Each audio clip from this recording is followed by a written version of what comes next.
न तो महंगाई देख रही है न कुछ देख रही है, वो राष्ट्र हित देख रही है, देश को देख रही है। सम्मान देना चाहिए, सम्मानित करना चाहिए जो पुलिस।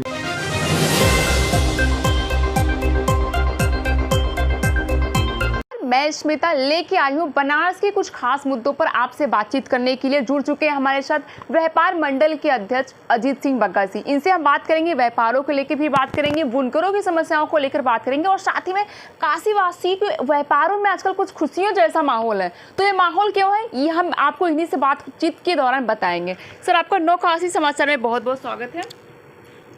राष्ट्रीय वरिष्ठ उपाध्यक्ष, वाराणसी व्यापार मंडल अध्यक्ष अजीत सिंह बग्गा जी, सोमवार सावन का माह भी लगभग खत्म हो चुका है, तो ऐसे में आप काशी वासियों के लिए कुछ क्या संदेश देना चाहेंगे? काशी वासी स्वागत योग्य है और काशी वासियों ने माननीय प्रधानमंत्री के संसदीय क्षेत्र का सम्मान, संस्कृति सभी रखी है। और यहाँ के प्रशासन ने जिस तरह से जनता के साथ समन्वय बनाकर सारे त्योहारों को अच्छे से किया है, कांवरियों की सेवा हुई है, कांवरियों को कोई दुख नहीं हुआ है और सारे त्यौहार एकदम सौहार्दपूर्ण वातावरण में बिना जाम के, बिना लोगों के ट्रैफिक के दिक्कत के हुआ। इसके लिए काशीवासी और प्रशासन दोनों हमारे इस स्वागत योग्य हैं। सावन का सोमवार चल रहा है, ऐसे में आपको हम बता दें कि काशी अपना जो है कि गंगा जमुनी तहजीब के लिए भी जाना जाता है। तो गंगा जमुनी तहजीब की जो मिसाल है वो बहुत पुरानी और परंपरा चली आ रही है, तो इस पर आप क्या कहना चाहेंगे? देखिए, बनारस गंगा जमुनी तहजीब का ज्वलंत उदाहरण है। ये शुरू से लेके आज तक गंगा जमुनी तहजीब का ध्यान रखा है और इस तहजीब की पूरे जगह मिसाल होती है।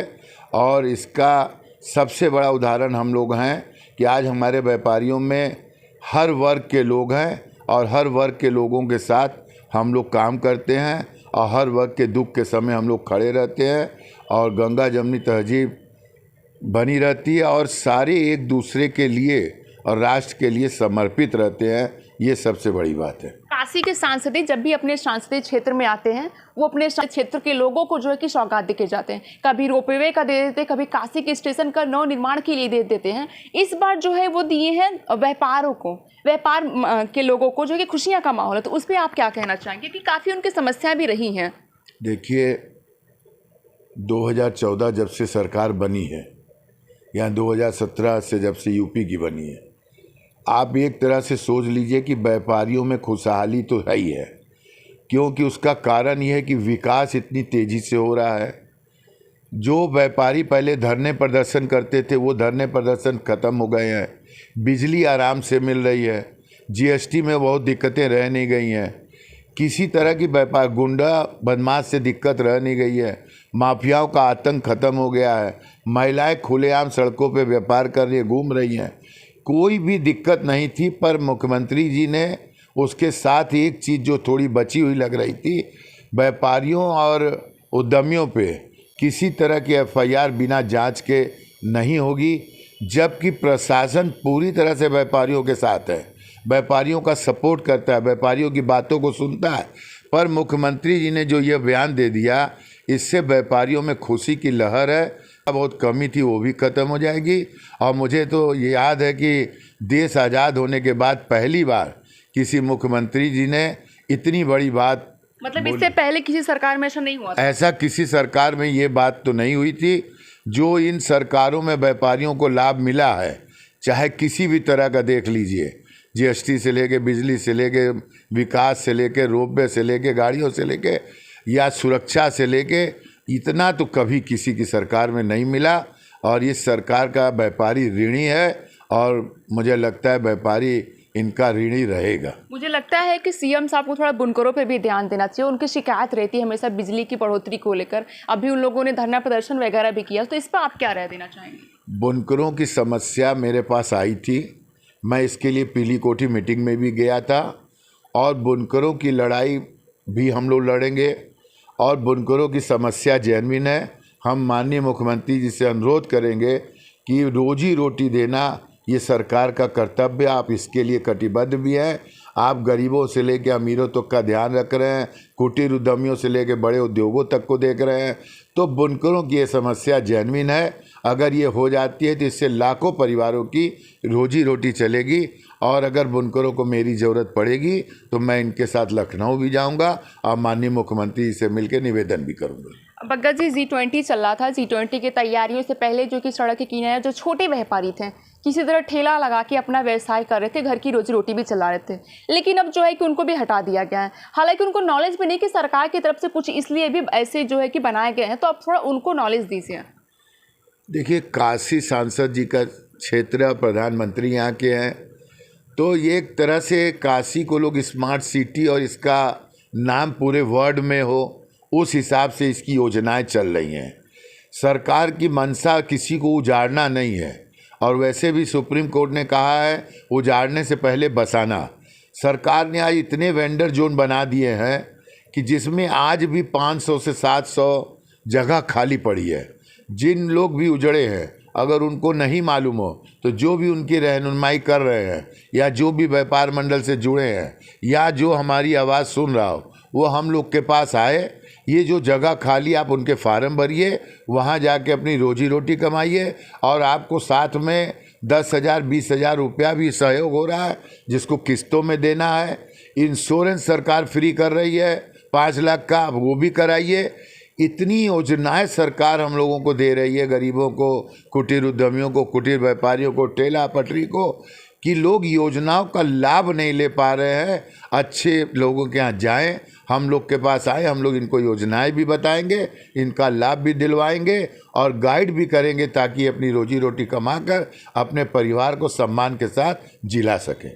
अब बग्गा जी, क्वेश्चन आपसे करेंगे। आपने बोला कि माफियाओं का खात्मा हो रहा है, महिलाएं जो है कि सुरक्षा अपने आप को महसूस कर रही हैं, लेकिन बग्गा जी हाल ही कुछ दिनों में आया था, एक मणिपुर की घटना थी, काफ़ी निंदनीय घटना थी, और ऐसे में काशीवासी के सज्जन ने बोला था कि जो है कि मणिपुर की घटना कोई बहुत बड़ी घटना नहीं है, हमें सिस्टम पर ध्यान देना चाहिए कि हमारा देश कैसे आगे बढ़ सकता है। उनकी तुच्छ सोच को आप क्या कहना चाहेंगे? देखिए, कोई भी घटना तो घटना है। किसी की माँ, बेटी, बहन, भाई, पिता, कोई भी हो, अगर घटना घटी है तो घटना है, उस पर सरकार की नज़र है। सरकार पूरा ध्यान दे रही है, और वो जीरो बदमाशी ख़त्म करना चाहती है। आप अभी देखिए, कल पुलिस ने 2 घंटे के अंदर एक माँ बेटी को किस तरह से बचाया। पुलिस की जितनी तारीफ़ की जाए कमिश्नरेट की कम है। बनारस की जनता को ऐसी पुलिस को सम्मान देना चाहिए, सम्मानित करना चाहिए, जो पुलिस ईमानदारी से अच्छे से लोगों की सेवा कर रही है, और पूरी तरह उसकी नज़र है, कहीं पर भी किसी का दोहन नहीं हो रहा है। एक लास्ट क्वेश्चन रहेगा। 2024 काफ़ी नज़दीक है, इंडिया बेस एनडीए की लड़ाई है, इंडिया बेस एनडीए की, क्या देख रहे हैं आप?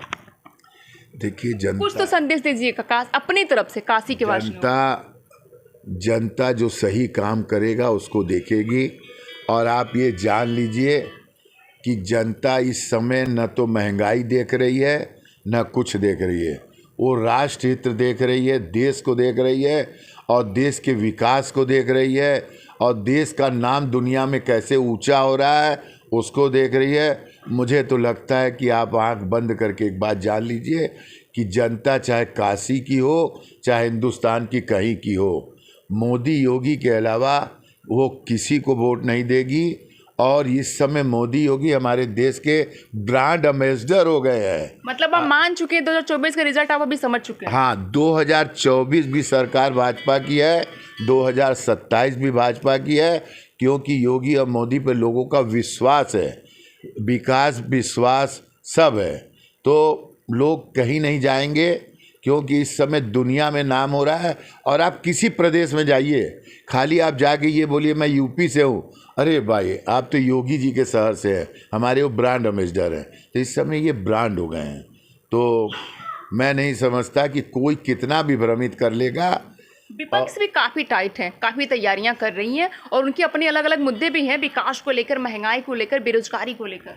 भूल जाएं देश आज़ाद होने के बाद जितना विकास हो गया, और जितना लोग सम्मान के साथ, अपनी संस्कृति के साथ और देश के साथ जी रहे हैं, ऐसा कभी नहीं हुआ था। और कन्याकुमारी से कश्मीर तक पूरे वर्ल्ड के अंदर आज मोदी जी का डंका बज रहा है और हम लोगों का सम्मान हो रहा है। तो देश में हिंदुस्तान का सम्मान सबसे सर्वोपरि है, राष्ट्र का सम्मान सर्वोपरि है। और यह सम्मान हमारे मोदी जी ने, अमित शाह ने और योगी जी ने इसको बचाया है और जनता इनकी ऋणी है और आजीवन ये जनता इन्हीं के साथ रहेगी। बहुत बहुत धन्यवाद बात करने की। तो आपने देखा कि जो कि अजीत सिंह बग्गा जी ने 2024 का रिजल्ट अभी ही घोषित कर दिया है कि ब्रांड एम्बेसडर बन चुके हैं पीएम और सीएम। इसके साथ ही व्यापारियों में जो खुशी की लहर थी उन्होंने भी बताया कि क्यों है, और जो ठेला पटरी व्यवसाय के जो छोटे लोग हैं उनके लिए भी उन्होंने काफ़ी नॉलेज दिया है कि उनके लिए भी सरकार ने व्यवस्थाएं की। अगर उनको नॉलेज नहीं तो वाकई इनसे मिल सकते हैं, वो उनको प्रोवाइड कर देंगे, सुविधाएं भी प्रोवाइड कर देंगे। ऐसे तमाम खबरों के अपडेट के लिए बने रहिए हमारे साथ। वाराणसी से महेश मेहता, आप देख रहे हैं नौकासी शहरी जन की आवाज़ नौकासी समाचार। ऐसे तमाम खबरों के लिए बने रहिए हमारे साथ।